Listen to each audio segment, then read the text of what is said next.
सेन परिवार को ख़त्म करने में, हाशिए पे करने में उनकी अहम भूमिका रही है। और ऐसा माना जाता है, जिला जानता है कि सेन परिवार जिसके सर पर हाथ रखेगा वही चुनाव जीतेगा। यादव समाज में भारी इनको लेकर के खिन्नता है, निराश है इनके तौर तरीके को लेकर के। जितना ठेका पट्टा अवधेश प्रसाद चाहे सांसद रहे हों या विधायक रहे हों तो लंबरदारों को दिया हुआ है, तो कहीं ना कहीं सेन परिवार उन्हीं के खिलाफ लड़ता है। बिना उनके चुनाव जीता नहीं जा सकता मिल्कीपुर का। ये लोग जा करके वहाँ पे बिल्कुल आखिरी में जो है तरले घिस रहे हैं। तो अरविंद सेन यादव का समर्थन आपको मिल गया? देखिए, अरविंद सेन भैया और जो साथी हमारे मिल्कीपुर के, उनकी जो लड़ाई है वो वहाँ की जनता के हित में है। समर्थन भैया का प्यार दुलार तो हमेशा से रहा है, शुरू से रहा है। कि पीडीए एक नारा देकर सपा ने एक लकीर खींच दी, पिछड़ा दलित अल्पसंख्यक, उनको सवर्ण का वोट नहीं चाहिए। अब आपके मिल्कीपुर में यादव और ब्राह्मण ये डिसाइडिंग फैक्टर हैं, क्षत्रिय भी हैं, इसी में ब्राह्मण और यादव को कैसे साधेंगे आप? क्या आपको भी कहीं खाली दलित का ही वोट नहीं चाहिए? बताइए, मिल्कीपुर के लोगों को इतना बेवकूफ़ बना रहे हैं। लेकिन बताइए, रहते यहाँ पे शहादतगंज हैं और स्वागत कराने के लिए हवाई जहाज़ से आते हैं, क्या नाम से एयरपोर्ट उतरते हैं। नमस्कार। मिल्कीपुर चुनाव की सरगर्मियां बढ़ गई हैं कि जैसा कि आपको पता है, मैं उस शख्सियत के पास बैठा हूं जो धमाका करने के लिए जाना जाता है यूपी, स्पेशली मिल्कीपुर में। मैं सूरज चौधरी के पास फिर बैठा हूं। अभी आपको पता हो कि परसों आनंद सेन यादव जो विलुप्त हो चुके थे, एक तरह से कह सकते हैं मिल्कीपुर में, पता नहीं लग पा रहा था उनका रुख क्या है, जबकि सेन परिवार एक डिसाइडिंग फैक्टर है मिल्कीपुर का। लेकिन परसों दिख गए अवधेश प्रसाद जी के साथ में, उन्होंने मंच साझा किया। उसी के एक दिन बाद सूरज चौधरी उनके बड़े भैया अरविंद सेन के साथ दिख गए। इससे लगता है कि सेन परिवार जो अभी तक चुप बैठा था वो राजनीति में अब सक्रिय हो गया है। फिर सूरज चौधरी के साथ मैं हूं, जो इन्होंने नया धमाका किया है अरविंद सिंह के साथ, अरविंद सेन यादव के साथ। कल केक काटते इनकी फोटो आ गई। सर, अयोध्या दर्पण में स्वागत है आपका। सभी दर्शकों को सूरज चौधरी का प्रणाम। क्या कहेंगे? बिल्कुल नया धमाका आपने कर दिया। नया धमाका क्या, एक्चुअल में समाजवादी पार्टी के जो कैंडिडेट हैं श्री अजीत प्रसाद जी, तो उनको लेकर के पूरे मिल्कीपुर में जग जाहिर है कि बाप जो है उनके सांसद हैं, उनकी पहचान के अलावा और कोई पहचान नहीं। तो कहीं ना कहीं वो क्षेत्र से गायब थे और सेन परिवार को ख़त्म करने में, हाशिए पे करने में उनकी अहम भूमिका रही है। और ऐसा माना जाता है, जिला जानता है कि सेन परिवार जिसके सर पर हाथ रखेगा वही चुनाव जीतेगा। तो कहीं ना कहीं सेन परिवार जो इन्होंने तिरस्कार किया है उसको लेकर के इनसे नाराज़ है। यादव समाज में भारी इनको लेकर के खिन्नता है, निराश है इनके तौर तरीके को लेकर के। जितना ठेका पट्टा अवधेश प्रसाद चाहे सांसद रहे हों या विधायक रहे हों तो लंबरदारों को दिया हुआ है, तो कहीं ना कहीं सेन परिवार उन्हीं के खिलाफ लड़ता है। और बाबूजी माननीय मित्र सेन यादव जी ने हमेशा ऐसे लंबरदारों को एकदम मिटाने का काम किया है, उनकी लड़ाई को, मजलूमों की लड़ाई को लड़ करके यहाँ तक लाया है। तो बाबू मित्र सेन के वो खून हैं, दोनों दो जो लाल हैं उनके बहुत बहादुर हैं, बहुत अच्छे हैं, समाज के लिए डट के लड़ते रहते हैं। अवधेश प्रसाद के क्रियाकलापों से लोग नाराज़ थे, तो मनाने का एक सिलसिला कि बिना उनके चुनाव जीता नहीं जा सकता मिल्कीपुर का। ये लोग जा करके वहाँ पे बिल्कुल आखिरी में जो है तरले घिस रहे हैं। सेन परिवार मजलूमों की लड़ाई लड़ करके यहाँ तक पहुँचा है और वहाँ पे पार्टी से हट करके सेन परिवार का अपना एक वर्चस्व है।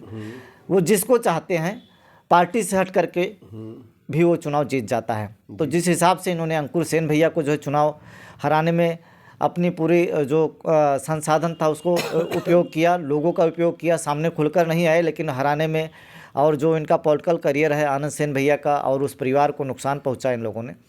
तो इसी सब बात को लेकर के चुनाव उनको अब आभास हो गया कि बिना बाबूजी के परिवार के हम चुनाव जीत नहीं सकते। तो उनको मनाने के लिए गए थे, हम भी अपनी बात रखने पहुँचे कि भैया क्या कैसे, कहीं भैया रहने दीजिए, चुनावी मामला है। और वो अवधेश प्रसाद एक झूठे के हिसाब से लोगों में प्रचलित हैं। तो अरे वहाँ सब जनता कह रही थी, जनता कह रही थी आने दीजिए, आने जाने दीजिए, मिल्कीपुर की जनता जो है वहाँ का जवाब देगी। ठीक है, हमें तो पार्टी में रहना, ऐसा मैंने वीडियो देखा हुआ। उनका बयान था, पार्टी का जो गाइडलाइन होगा उस हिसाब से करेंगे, लेकिन जनता सब समझती है, ऐसा कहना था। तो इशारा कई तरफ था, मुझे ऐसा लगा। अरविंद सेन यादव का समर्थन आपको मिल गया है? देखिए, अरविंद सेन भैया और जो साथी हमारे मिल्कीपुर के, उनकी जो लड़ाई है वो वहाँ की जनता के हित में है। समर्थन भैया का प्यार दुलार तो हमेशा से रहा है, शुरू से रहा है। तो समर्थन क्या कहें, वो समझिए कि सब एकदम परिवार का हिस्सा है, तो वहाँ समर्थन मुझे मांगने की ज़रूरत पड़ेगी नहीं। पीडीए, अभी आप कुछ दिन पहले जुम्मा अभी आप सपा में थे, उसके बाद अभी आए हैं इधर। आप ये बताइए कि पीडीए एक नारा देकर सपा ने एक लकीर खींच दी, पिछड़ा दलित अल्पसंख्यक, उनको सवर्ण का वोट नहीं चाहिए। अब आपके मिल्कीपुर में यादव और ब्राह्मण ये डिसाइडिंग फैक्टर हैं, क्षत्रिय भी हैं, और कोई भी पार्टी बिना सर्व समाज का साथ दिए, विचारधारा कोई भी हो, यहाँ तक कि मायावती जो कि बीएसपी के बाद उनको भी विचारधारा बदलनी पड़ी, सर्व समाज को लेकर चलना पड़ा। आप क्या कहेंगे, ऐसे में ब्राह्मण और यादव को कैसे साधेंगे आप? देखिए, अखिलेश जी का समाजवादी पार्टी का जो पीडीए का फार्मूला था वो बहुत सटीक था जी, और उससे वो चुनाव भी जीते, लोगों में एक अच्छा मैसेज गया। लेकिन चुनाव जीतने के बाद इनके जो सांसद हुए, उन्होंने अपने परिवार के हित में पीडीए का जो फार्मूला था एकदम बुरी तरीके से हवा निकाल करके करीब 7 सीटें जो है गंवा दी। और अभी उससे भी सबक नहीं लिया। माननीय अवधेश प्रसाद जी, इतने बड़े यहाँ के राजा तक कहे गए माननीय अखिलेश जी के द्वारा, और अपने निष्क्रिय पुत्र को ला करके टिकट दिला दिया। जानबूझ करके मिल्कीपुर सीट, जीती हुई सीट को ये हरा रहे हैं। और मेरा तो यहाँ पे ये कहना कि जानबूझ करके बीजेपी को लाभ पहुँचाना चाह रहे हैं, ऐसा इनकी मंशा मुझे लगता है। क्योंकि पिछले चुनाव में कुछ संकेत मिले थे कि बीजेपी के कुछ नेताओं ने समाजवादी पार्टी के माननीय अवधेश प्रसाद जी को चुनाव जिताने में अंदर से कुछ भूमिका निभाई। आपको भी कहीं खाली दलित का ही वोट नहीं चाहिए, क्योंकि वहाँ पर यादव और ब्राह्मण और क्षत्रिय भी बड़ी संख्या में है, भले वो रिजर्व सीट है। विचारधारा आपकी पार्टी को तो दलित की है, हमको दलित का ही वोट चाहिए। लेकिन एक आदमी का फेस भी होता है, मैं इसको मानता हूँ। लोग कहते विचारधारा चाहे जैसे हो, लेकिन धरातल पर जब काम करते हैं सर्व समाज को साध कर चलते हैं। आप इससे कैसे आप निपटेंगे इन परिस्थितियों से? देखिए, आपने कहा कि हमारी पार्टी की जो विचारधारा है वो दलित की है, ऐसा बिल्कुल नहीं है। जी। वो चेहरा ऐसा है जो आज पूरे हिंदुस्तान में चंद्रशेखर भैया उनको बहुत सताया गया था, और समय ने उनको जो है तपा करके जो है दलित समाज का एक बड़ा चेहरा बनाया। लेकिन उनकी जो लड़ाई वो सभी समाज के ज़रूरतमंद साथियों के लिए है। ऐसा नहीं है कि मतलब वो दलितों की लड़ाई लड़ते हैं, हर ज़रूरतमंद के साथ वो खड़े होते हैं। और हमारे साथ भी वही स्थिति है। हम जब कभी किसी के लिए लड़ाई लड़ते हैं, कभी उसको ज़रूरत पड़ती है, तो हम उसके जात दे करके उसका सपोर्ट नहीं करते, उसके मदद नहीं करते हैं। हमारे लिए सारे एक जैसे हैं, और सारे मिल्कीपुर के युवा मेरे साथ कहीं ना कहीं इसी वजह से जुड़े हुए हैं। क्या प्राथमिकता होगी? आपने एक सोच बनाई होगी कि अगर हमको जनता ने आशीर्वाद दिया तो हम इस तरह से काया पलटेंगे। सबसे पहली बात तो जो विधायक निधि होती है वो जनता की होती है, जनता को मालूम होना चाहिए। जो कार्य करने की योजना हो वहाँ के लोकल लोगों के द्वारा बनाई जानी चाहिए। और जो पेंशन है तमाम तरीके के, जैसे माननीय सांसद जी 9 बारी के पेंशन ले रहे हैं, अभी सांसद भी हो गए तो उसका भी पैसा ले रहे हैं। मिल्कीपुर में तमाम ऐसे, अभी रायबरेली ब्रिज के नीचे जाके देखे तो लेबर हैं, मजदूर हैं, ठुठुर रहे होंगे, काँप रहे होंगे। और ये पेंशन यहाँ का मिल्कीपुर की जनता का, यहाँ के मतदाताओं का लेते हैं वोट यहाँ का लेते हैं, और अपना जो कारोबार है वो ले जा करके उत्तराखंड, पंजाब और तमाम जगहों फैला रहे हैं। तो जो मेरी प्राथमिकता होगी कि जो यहाँ के युवा इधर उधर भटक रहे हैं, मिल्कीपुर में उनको पुनः स्थापित करें, और तमाम अच्छे शिक्षित लोग जो मौजूद हैं और बेरोज़गार घूम रहे हैं, बाहरी लोग आकर के मिल्कीपुर में ठेका पट्टा करें। उन ठेके पट्टों को यहाँ के जो युवा हैं, जो योग्य हैं, उनको पूरी तरीके से ट्रेन किया जाए और उनको कारोबार दे करके यहीं पे स्थापित किया जाए, मिल्कीपुर में रोजगार स्थापित किया जाए। सपा ने भी लैंड करा दिया अपना प्रत्याशी। जिस दिन अभी देखिए घोषणा हुई चुनाव की, दिल्ली से आ गया उनका, अभी तक तो फिलहाल नहीं दिख रहा था। वो भी एक युवा है, आप भी एक युवा हैं, कैसे निपटेंगे? मिल्कीपुर की जनता को माननीय अवधेश प्रसाद जी कितना बेवकूफ़ बनाएंगे। उनके लड़के की पहचान वो सांसद के पुत्र हैं, इतना ही है, इससे ज़्यादा कुछ नहीं है। और सूरज चौधरी चप्पल घिस करके आया। अब बताइए, मिल्कीपुर के लोगों को इतना बेवकूफ़ बना रहे हैं कि रहते फैजाबाद शहादतगंज में हैं और चुनाव के दौरान वो हवाई जहाज से लैंड भाई FIR दर्ज हुआ था उनके ऊपर, FIR दर्ज हुआ था, पता नहीं क्या क्या दर्ज हो रहा है उनके खिलाफ जो है। कर्म उनके ऐसे रहेंगे तो समस्याएं तो उनको झेलनी पड़ेगी। लेकिन बताइए, रहते यहाँ पे शहादतगंज हैं और स्वागत कराने के लिए हवाई जहाज से आते हैं, क्या नाम से एयरपोर्ट उतरते हैं। कितना चूतिया बनाएंगे जनता को। अब बताइए, अवधेश प्रसाद का जो कार्यक्रम तमाम हो रहा है, उनके जो एकदम कह सकते हैं कि पेड जो कार्यकर्ता हैं, 10, 20, 25 लोग समाजवादी के निराश हैं बेचारे, उनको छोड़ करके उनके यहाँ भीड़ ही खत्म हो गई, जीरो हो गई। एकदम खत्म हो गए, लोग जाना नहीं चाहते मजबूरी में। अब तो कहते हैं आओ सोलर लाइट लिया और तमाम ऑफर दे करके उनको मजबूर करके उनको बुलाया जा रहा है। सब फोन करते हैं मुझे कि भैया हमको तो सोलर लाइट के लिए बुलाया जा रहा है। हमने कहा नहीं, मीटिंग है उनके यहाँ। कहीं नहीं भैया, हमको कहा है सोलर लाइट में आके अपन नाम लिखा दो। तो ये स्थिति समाजवादी पार्टी की अवधेश प्रसाद जी जैसे सांसदों की वजह से आ गई कि लोगों को बुलाने के लिए अब इतना उनको मक्खन लगाना पड़ रहा है। पहले एक ललकार पे आ जाते थे। अभी जिस पार्टी में मैं हूँ, आज़ाद समाज पार्टी में, वहाँ के युवाओं में आप जग जाहिर हो गए पूरे हिंदुस्तान के। एक ललकार पे ऐसा लगता है कि पूरा इतना भारी जन सैलाब आ जाता है कि हम उसके लिए कोई शब्द ही नहीं मिला। इतना जन सैलाब कि सरकारें हिल जाती कि इनको अगर कहीं कोई डिसबैलेंस हुआ तो कंट्रोल कैसे किया जाएगा। और वो अपने रुपए पैसे से, सब संसाधन से लोग पहुंचते हैं। बड़ी बात यह है, किराए की भीड़ नहीं होती। और जैसे और बड़े बड़े नेता आते हैं तो किराए की बसें, गाड़ियाँ लगा कर उनको भर के लाया जाता है। लेकिन अगर हम आज़ाद समाज पार्टी का बात करते हैं तो वहाँ लोग अपने रुपए पैसे से सब लोग आते हैं। ये बहुत बड़ी बात है। सेन परिवार बहुत मजबूत पिलर है मिल्कीपुर का। सेन परिवार को ही तोड़ दिया सूरज चौधरी ने। देखिए, सेन परिवार हमेशा मजलूमों की लड़ाई लड़ा है। सूरज चौधरी तोड़ने वाले कौन होते हैं? और आनंद सेन भैया जो हैं और अरविंद सेन भैया, अरे कहीं पूरा तो नहीं लेके भागने के चक्कर में है। आनंद सेन का नाम बार बार ले रहे हैं आप। देखिए, एक अभी अरविंद सेन तो आपके साथ केक काटते नजर आ गए, और अरविंद सेन के साथ आनंद सेन को भी बड़ा सम्मान दे रहे हैं। खतरा नजर आ रहा है कुछ हमको? नहीं, देखिए, सम्मान तो हमेशा हम लोगों के दिल में है। आनंद सेन भैया और बाबूजी रहते हैं, क्योंकि हम लोग तो उनके पड़ोसी गांव के, तो वो लोग तो दिल में रहते हैं। खून के कतरे कतरे में वो लोग। और शुरू से हम लोग का व्यवहार बहुत अच्छा है, दिल से मानते हैं भैया लोग। और हम इनको नहीं, और ऊंची चाल चलने जा रहे हैं लग रहा है आपको?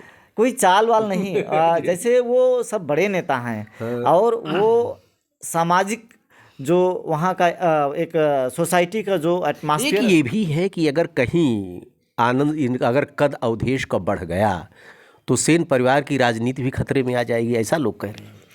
देखिए, सेन परिवार की राजनीति को तो उन्होंने वैसे अवधेश प्रसाद जी ने ख़त्म कर दिया। इसमें कहने को कुछ है नहीं, छोड़ा ही क्या है उन्होंने। कहीं ना कहीं जो भी आज तक घटनाएं घटित हुई, तो उसके पीछे मिल्कीपुर के लोगों का ऐसा मानना, ऐसी चर्चाएं हैं कि इन्हीं लोगों का हाथ है। तो इसमें हम कुछ कहें क्या? लोकसभा के चुनाव में आनंद सेन को इग्नोर कर दिया था इन्होंने, और अभी विधानसभा का चुनाव आया तो मनाने चले गए। आनंद सेन भैया को कभी ये तो अवधेश प्रसाद को पता था कि चुनाव हम वहाँ जीतेंगे, तो धीरे धीरे तमाम ऐसे मुद्दे बीजेपी के लोगों ने ऐसा डाल दिया कि चुनाव चढ़ गया। आनंद सेन भैया जो है तैयार होकर के बैठे थे, ऐसा मैंने सुना, और जानबूझ करके राष्ट्रीय अध्यक्ष अखिलेश यादव जी का कार्यक्रम था, उसका श्रेय इनको ना मिल जाए, इसीलिए इन लोगों ने फोन नहीं किया उनको। तो कहीं ना कहीं उनको इग्नोर तो करके चले हैं। और ये बात अब इनको पता लग गया है कि बिना आनंद सेन भैया के सपोर्ट के इनकी नैया पार नहीं होने वाली। अब इनको अपनी नैया डूबती हुई नजर आ रही है कि सूरज चौधरी इधर बगावत कर रहा है, उधर सेन परिवार इधर चला गया, तो हमारी नाव डूब जाएगी। तब ये एकदम समझिए कि तरले उनका पाँव पकड़ने के लिए गए थे। तमाम लोग उनको मना रहे हैं कि भैया हाथ दीजिए, लेकिन सेन परिवार बहुत एक रिस्पेक्टेड परिवार है। और जिस हिसाब से इन्होंने उनका मटिया मेट करने के लिए अपना सारा तिकड़म भिड़ाया समय समय पे, और हमेशा उनके परिवार को मेन चीज़ है कभी सम्मान नहीं दिया। मंच तक पे इनके जो राइट लेफ्ट हैं बड़ा उनको मतलब उस तरीके से सम्मान नहीं करते। क्या बोलें, शब्दों के माध्यम से उन पे जो है कटाक्ष करते रहते हैं। एक मंच पे मैं भी था, तो इनके पार्टी के बड़े नेता हैं, अपने आप को बताते हैं, तो उन्होंने बड़ा अजीब सा कटाक्ष किया। बाद में एक कन्हैया लाल जी हैं, उनका प्रत्युत्तर में काउंटर किया, लेकिन जो है बड़ा गलत तरीके से बिहेव कर रहे थे कुछ बातों को लेकर के। तो कहीं ना कहीं सेन परिवार को लेकर के जा करके पाँव धराई करें। और सेन परिवार बड़ा जो है एक रिस्पेक्टेड है, भी कम नहीं है। अभी देखिए, आपके साथ अरविंद सेन तो आ ही गए, लेकिन आनंद सेन के लिए कहीं ना कहीं आपकी बातों से लग रहा है अभी आप कुछ बोला, हमें लगता है दूधोए पी जाएंगे पूरा आप। देखिए, सेन किसी के लिए बचेगा ही नहीं कुछ। सेन परिवार जो है बहुत क्या बोलूँ मैं, हाँ, जितनी तारीफ करेंगे उतने फंसेंगे सूरज जी सेन आप। परिवार जो है अभी क्या बोलूँ मैं कि जैसे यादव जो समाज है ना, बड़ा इनसे निराश है जी जी। और भैया भी निराश हैं। एक प्रदीप यादव का भी एक साक्षात्कार मैंने किया था, तो उन्होंने कहा जिला पंचायत सदस्य अच्छी पकड़, समाज सेवी है। मतलब एक उनकी एक डिफरेंट क्वालिटी है, न किसी जाति से, न किसी धर्म से, न किसी पार्टी से, लेकिन एक पकड़ है समाज में। उनका कहना है कि हम उसको जिताएंगे जो अवधेश को हराएगा। कि क्या उनका समर्थन लेंगे आप? देखिए, जो मेरी लड़ाई है वही प्रदीप भैया की भी लड़ाई है। जी, प्रदीप यादव जी की जो लड़ाई है वही मेरी लड़ाई है। सूरज चौधरी कभी नहीं चाहते कि वहाँ का विधायक बन करके हम कुछ करें, और ना प्रदीप भैया से हम कहते हैं कि वो मेरे साथ बहुत सपोर्ट करें। मेरा मानना है कि प्रदीप भैया भी जंग कर रहे हैं लोगों के लिए, ज़रूरतमंदों के लिए। जिस हिसाब से अभी मैंने कहा ना कि मंडी में इतने लेबर मिल्कीपुर के आते हैं और अपना पेट करके, एक दिन जब आपके घर पे कोई खाना खिलाना पड़ता है लेबर को, तो कितना आपको तकलीफ होती है। और प्रदीप भैया लंबे समय से कैसे भी खिला रहे हैं, कई वर्षों से खिला रहे हैं, तो उसके लिए कलेजा होना चाहिए। 1-2 कुंटल चावल हुआ तो घर के जो लोग होते हैं कि नहीं भैया 1-2 खुराक खिला दिया तो बड़ा नुकसान हो जाएगा, होटल पे 2 रुपये कम हो जाएगा तो बड़ा मुश्किल होता है। जो शिकायतें हैं, अवधेश प्रसाद जो है 9 बारीक पेंशन मिल्कीपुर की जनता ने उनको जिताए ले रहे हैं, उनसे अभी प्रदीप भैया ने कहा कि 2 साल चलवा दें यहाँ का, वो उनका समर्थन कर देंगे प्रदीप भैया का। सूरज चौधरी का भी यही कहना है। प्रदीप भैया ने कहा कि 2 साल वो चलवाएं, इसका ठेका ले लें कि 2 साल वो सारा पैसा 10,000 रुपये महीने के या एक देंगे, कि मतलब जो खर्चा आएगा। उन्होंने अपने लिए थोड़े कुछ मांग लिया, उन्होंने मिल्कीपुर के उन मतदाताओं के लिए, युवाओं के लिए मांगा जो यहाँ मंडी में आते हैं, लेबर काम करते हैं। सूरज चौधरी की भी यही मांग है। सूरज चौधरी कोई विरोध नहीं है। अवधेश प्रसाद कहते हैं कि हाँ 5 पेंशन है मिल्कीपुर के ज़रूरतमंद लोगों के लिए वो डोनेट करें लाइफ टाइम के लिए, छोड़ देंगे चुनाव, उनका साथ दे देंगे। कोई बहुत बड़ा नहीं है, लेकिन वो झूठे हैं महाराज जी, वो ऐसा कुछ करने वाले नहीं। इतना पुत्रों में इतना डूबे हैं, उनको अपने के आगे राजा साहब को जनता जो है एकदम समझिए कि वो प्रजा दिखाई दे रही और वो राजा हैं, ऐसी सोच है प्रदीप भैया। और मेरी लड़ाई जो है मिल्कीपुर के लोगों को लेकर के है, उनका जीवन स्तर अच्छा हो, मिल्कीपुर का जो पैसा तमाम सरकारों के माध्यम से आ रहा है वहाँ के लोगों के लिए लगाया जाए। समर्थन देना प्रदीप भैया का, ना देना वो उनकी मर्जी है, लेकिन लड़ाई दोनों की एक है। और प्रदीप भैया, सूरज चौधरी, ऐसे राम प्रगट रावत, ऐसे तमाम ऐसे चेहरे हैं जो माननीय सांसद अवधेश प्रसाद जी के साथ लग करके उनको लड़ाते हैं चुनाव कार्यकर्ता की हैसियत से। और जब वो चुनाव जीत जाते हैं ना, तो उनको खोइया के तरीके निकाल के फेंक दिया जाता है। थोड़ी जैसे जीतेंगे थोड़ी देर बाद उनके पास लम्बरदार लोग बड़ा बड़ा माला फूल रुपया का गड्डी ला के दे देते हैं। और जो वहाँ का मिल्कीपुर का जो कार्यकर्ता है, समाजवादी का हो या एससी का या फिर यादव समाज का, वो हाशिए पे किनारे उसको बैठा दिया जाता है। उसको बोला जाता है भैया पेठा खा लो, पानी पी लो, और बताओ कोई काम तो नहीं, और कोई काम तो नहीं, ऐसा बोल करके ना। और बड़ा बड़ा ठेका पट्टा जो देना होता है, उनके जो लम्बरदार लोग आते हैं उनको दे दिया जाता है। लड़ाई इस बात की है, सूरज चौधरी की भी और प्रदीप भैया की भी, कि वो जो ठेका पट्टा तुम लम्बरदारों को दे रहे हो, जो तुमको बहुत बड़े बड़े अमीर लोग हैं उनको दे रहे हो, वो समाजवादी कार्यकर्ताओं को देना था, मिल्कीपुर के युवाओं को देना था, जनता को देना था। इसी मतभेद से हमें इनका साथ छोड़े हैं। और ऐसे हज़ारों साथी हैं साथ छोड़े हैं जो दुखी हैं, निराश हैं अवधेश प्रसाद जी से, मिल्कीपुर के राजा से। एक बात ये साफ है कि सूरज चौधरी, आनंद सेन परिवार के प्रति पूरी इनकी संवेदना है। 2 फाड़ तो इन्होंने कर ही दिया, इनके ऊपर इल्ज़ाम तो आएगा ही आएगा। दूसरी चीज़, प्रदीप यादव जी भी निशाने पर हैं, जो इनकी लग रही बातचीत से ऐसा लग रहा है। हालांकि मेरी शुभकामना है, सबके लिए शुभकामना है जिसके पास बैठता हूं, ऐसी बात नहीं है। लेकिन ये परिपक्व राजनीतिज्ञ का ये परिचय दे रहे हैं मेरे सवालों का। हालांकि कुछ प्रश्न ऐसे किए कि जिसमें आप फंस सकते थे, लेकिन चतुराई से निकल गए, इनकी काबिलियत कही जाएगी। ढेर सारी शुभकामना, देखते रहिए अयोध्या दर्पण। धन्यवाद आपको। ठीक, नमस्कार।